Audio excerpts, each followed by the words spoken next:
Hello students, I was teaching you Age of Industrialization.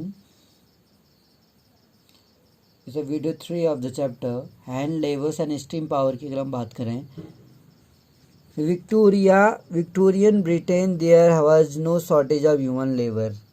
तो Victorian कालीन हम Britain की बात करें, मानव श्रम की कोई कमी नहीं थी वहाँ पर। No shortage of human labour.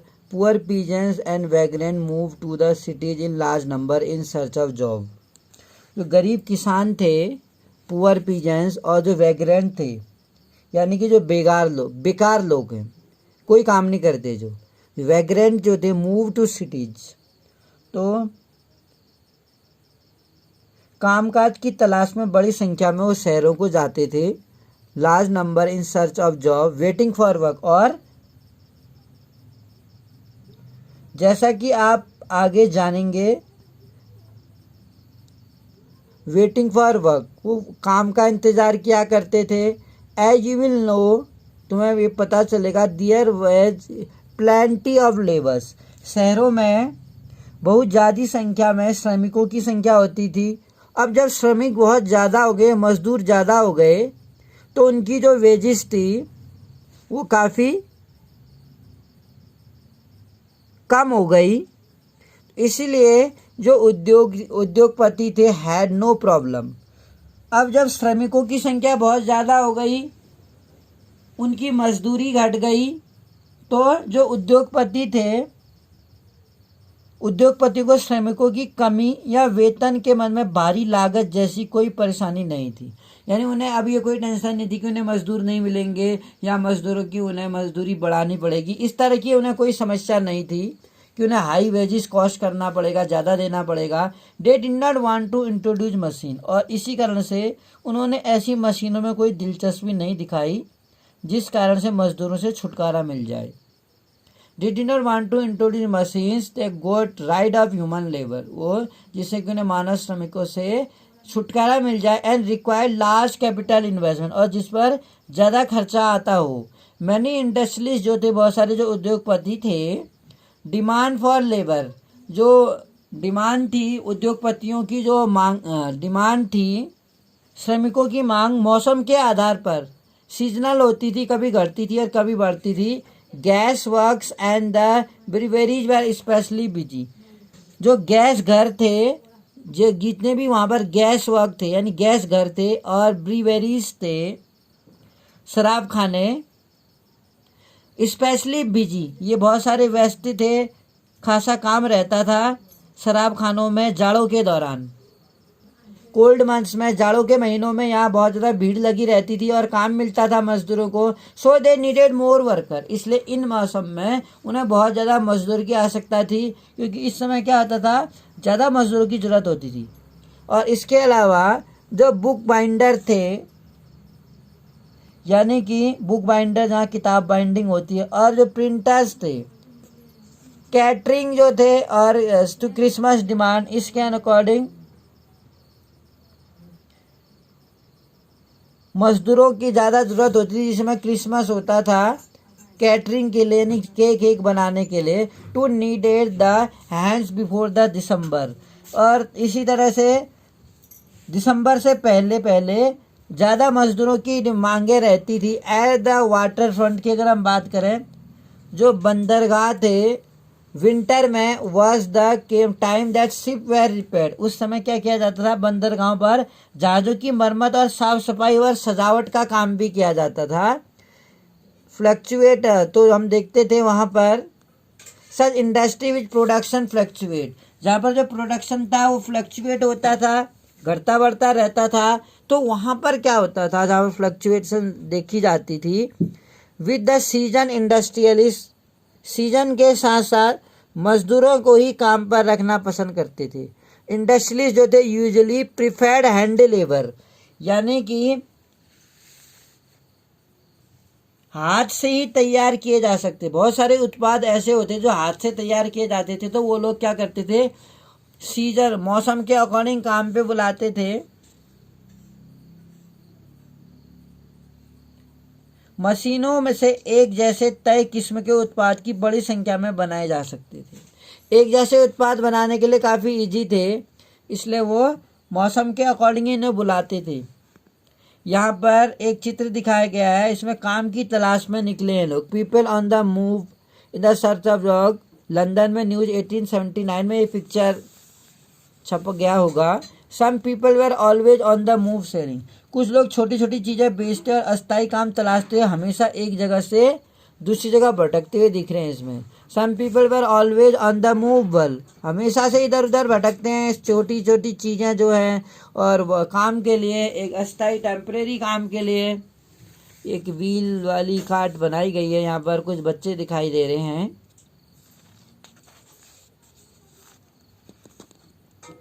तो हम देख सकते हैं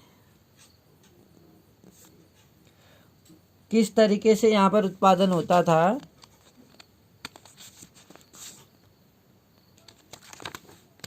हैमर्स हम देख सकते हैं यहाँ पर जो, लेकिन बाजार में अक्सर हम देख सकते थे हैमरवेयर प्रोड्यूस। अक्सर बारीक डिजाइन और ख़ास आकार वाली चीज़ों की काफ़ी मांगे जैसी वहाँ रहती थी। एक ख़ास जिसका डिजाइनिंग रहता था उसकी मांगे काफ़ी रहती थी।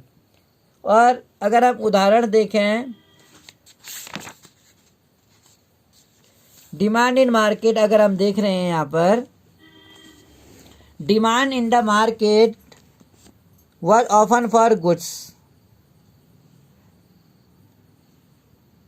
काफ़ी डिमांड रहती थी गुड्स के लिए एंड इंट्रिकेट डिजाइंस, और जिसमें क्या किया जाता था, डिज़ाइन को खास आकार वाली चीज़ों की काफ़ी मांग रहती थी। जो खास आकार वाली चीज़ें होती थी, स्पेसिफिक शेप की, उनकी डिजाइनिंग की चीज़ों की मांग ज़्यादा रहती थी। इन 19वीं सेंचुरी में ब्रिटेन का अगर हम बात करें, उदाहरण के तौर पर 500 वेराइटीज़ वर, 500 प्रकार की वेराइटीज़ के हथौड़े वहाँ पर मौजूद थे उस समय। और इसी तरह से 45 काइंड्स की कुल्हाड़ियाँ वहाँ मौजूद थी, इतनी अलग अलग तरह की डिजाइनिंग में।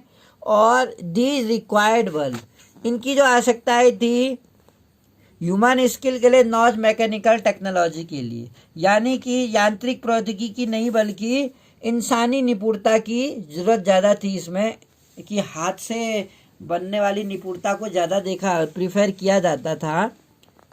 इन विक्टोरियन ब्रिटेन की अगर हम बात करें, विक्टोरिया काल में जो ब्रिटेन में the upper classes, the aristocrats जो थे, यानी उच्च वर्ग, जो उच्च कुलीन वर्ग के जो पूंजीपति वर्ग थे, हाथों से बनी चीज़ों को, जो एरिस्टोक्रेट्स जो थे, उच्च, जो हम कह सकते हैं उच्च परिवार वाले या उच्च अधिकारी वर्ग, उच्च कुलीन वर्ग, पूंजीपति वर्ग जो थे अपर क्लास के, वो क्या करते थे, ब्यूरोक्रेसी यानी कि हाथ से बने हुए चीज़ों को, प्रीफर थिंग्स प्रोड्यूस, एंड जो उच्च कुलीन वर्ग के थे, जो अरिस्टोक्रेसी थे, उद्योगपति थे, उन लोगों प्रीफर थिंग्स प्रोड्यूस बाय, हाथ से बनी हुई चीज़ों को ज़्यादा प्रेफरेंस दिया करते थे। वो हाथ से बनी चीज़ों को परिष्कार और सुरुचि का प्रतीक माना जाता था। ऐसा जो हैंडमेड चीज़ें थी, product came to symbolise refinement and class, यानी कि वो एक उच्च वर्ग को एक दर्शाती थी, उनकी फिनिश अच्छी होती थी, फिनिशिंग को अच्छी मानते थे वो, रिफाइनमेंट को।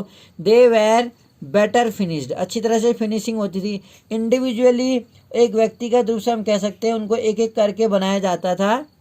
इंडिविजुअली प्रोड्यूस केयरफुली डिजाइन, और सावधानीपूर्वक उसका डिजाइनिंग बहुत अच्छा होता था। उसी तरह से जो मशीन्स थी, made goods were for export to the colonies, जो मशीनों से बनने वाले जो उत्पादकों को उपनिवेश में निर्यात कर दिया जाता, जो कॉलोनियल कंट्रीज थी उन देशों में एक्सपोर्ट कर दिया जाता था इन चीज़ों को। इनकी डिमांड काफ़ी थी, हाथ से बनी हुई चीज़ों की, टिकाऊ भी होती थी और डिजाइनिंग भी इनकी काफ़ी अच्छी होती थी। In countries with labour shortage, और जिन देशों में मजदूरों की कमी होती थी, labour shortage, industrialist were keen on using mechanical power, जो उद्योगपति थे मशीनों का इस्तेमाल करना ज़्यादा पसंद करते थे। जिन देशों में मशीनों की कमी होती है वहाँ पर उद्योगपति मशीन का इस्तेमाल करना ज़्यादा पसंद करते हैं।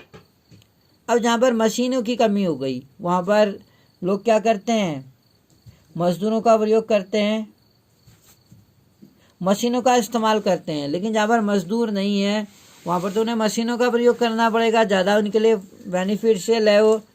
Mechanical power so the need for human labour can be minimise. क्यों? ताकि कम से कम मजदूर का इस्तेमाल करके वो अपना काम चला सकें। मजदूरों की वैसी कमी थी तो वो मशीनों का यूज किया करते थे। This was the case in 19th century. 19th century में कुछ ऐसा ही वाक्य था, इसी तरह के केस। एंड ब्रिटेन में however had no problem hiring human hands. हालांकि ब्रिटेन में कामगारों की जो हाथ से बनाने वाले कारीगर थे उनकी कोई खास कमी नहीं थी। इवन देन अगर लेबर की शॉर्टेज होती थी तो वो मशीनों को ज़्यादा प्रीफर किया करती थी। और इस तरह से अगर हम देखें जो लाइफ थी वर्कर्स की ब्रिटेन में, बाजार अगर हम बात करें एबंडेंस ऑफ लेबर, बाजार में ज़्यादा मात्रा में श्रमिकों के आने से मजदूरों की ज़िंदगी थी, जो लाइफ ऑफ वर्कर्स थी, श्रमिकों की ज़िंदगी पर तो असर पड़ा। बहुत भारी संख्या में बाज़ारों में श्रमिक मौजूद थे और जिस तरह से उद्योगपति को कभी ये चिंता ही नहीं कि उन्हें दूसरे नए श्रमिक नहीं मिलेंगे, इसलिए श्रमिकों की और उनकी बढ़ती हुई मजदूरी की उद्योगपतियों ने कभी चिंता ही नहीं की। एबंडेंस ऑफ लेबर जो थी ज़्यादा मात्रा में थे और उससे और जो श्रमिकों की ज़िंदगी कैसे प्रभावित हुई। As news of possible job, जैसे ही गाँव में ये समाचार पहुंचा कि जो नौकरियों की खबर गांव में पहुंची कि शहरों में बहुत ज़्यादा तादाद में रोज़गार मौजूद है, तो बहुत सैकड़ों की इस तादाद में लोगों का हुजूम क्या था, बहुत सारे गाँव से लोग क्या करने लगे, travel to countryside, possible job travel to countryside, शहरों की तरफ, गाँव से शहरों की ओर ट्रैवल किया उन्होंने। 100 ट्रैम्प टू द सिटीज, गाँव से जब उन्हें गाँव में ये समाचार मिला कि शहरों में जॉब है तो शहरों की ओर रुख करना शुरू कर दिया।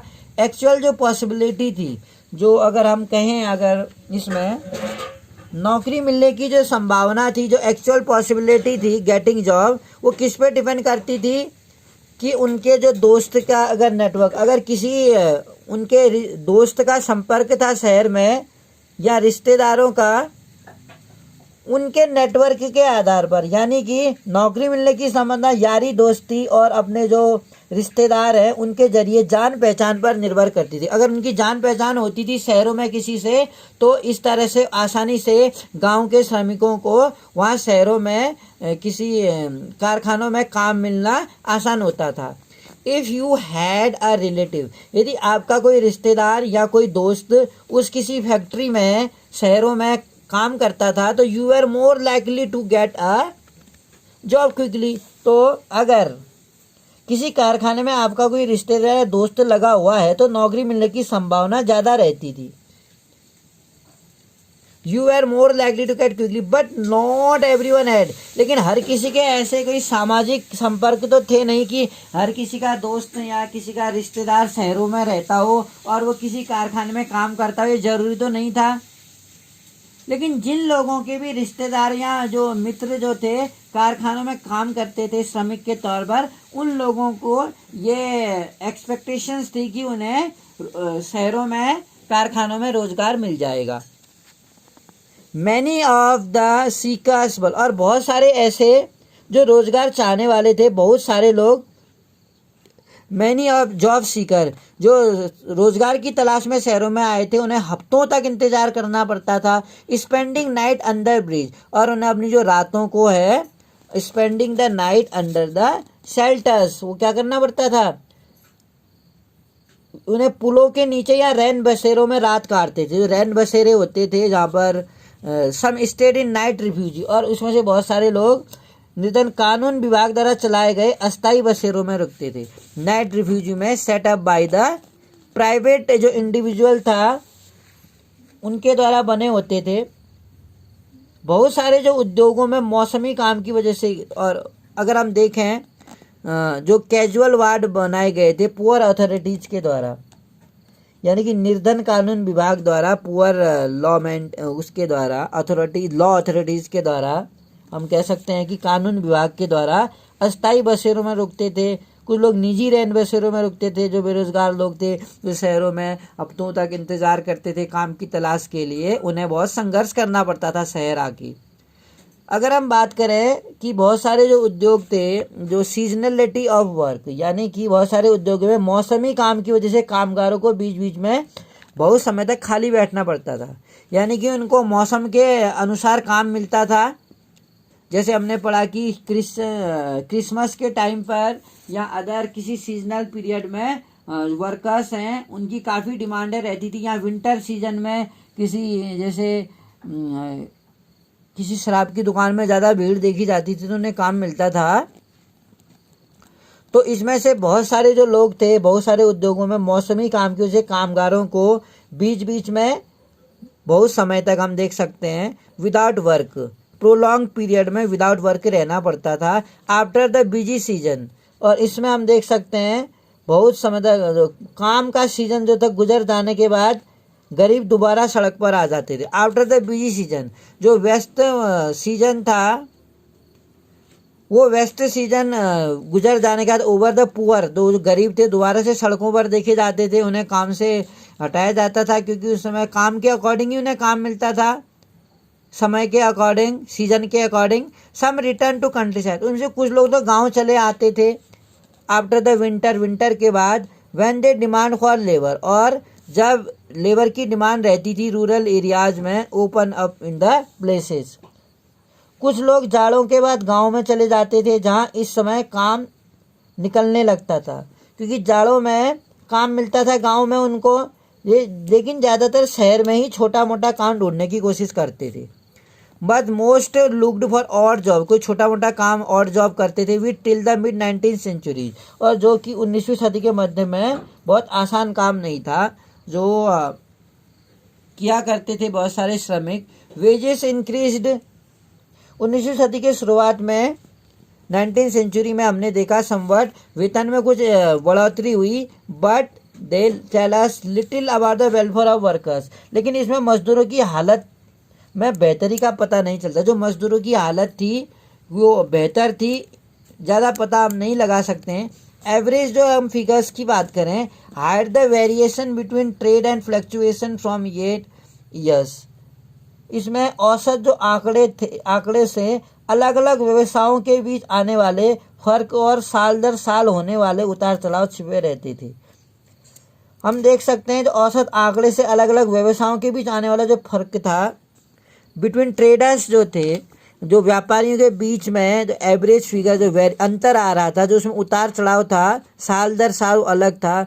उदाहरण के तौर पर अगर हम देखें, मिसाल के तौर पर जो लंबे नेपोलियनी युद्ध के दौरान वन प्राइस रोज, क्योंकि जब जिस समय कीमतें बहुत ज़्यादा बढ़ी, sharply during the prolong Napoleonic war जिस समय हुआ था, कीमतें बहुत बढ़ गई थी। The real value of what the worker earn, जो वास्तविक कीमत थी, रियल वैल्यू थी जो मजदूरों ने, श्रमिकों ने कमाई, फेल सिग्निफिकेंटली, तेजी से नीचे गिर गई।